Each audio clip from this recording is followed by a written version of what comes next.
Hello guys, what I'm going to show you today is how you can open an interactive brokers account. It's actually very simple. I just want you to go to interactivebrokers.com and I was going to click on open account in here.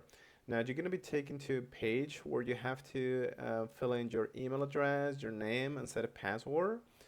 And after that, you're going to be sent to this, account type selection. You're going to be asked to basically confirm your email, as you can see. And after you do this, you can just click on the account that you want to open. In my case, it's going to be an individual account.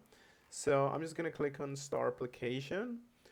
And now this is going to be completely personal and completely, customizable.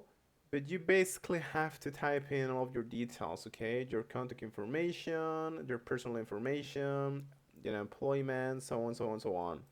And this is completely personal, of course. And after you finish, just click on continue and fill in all of the process.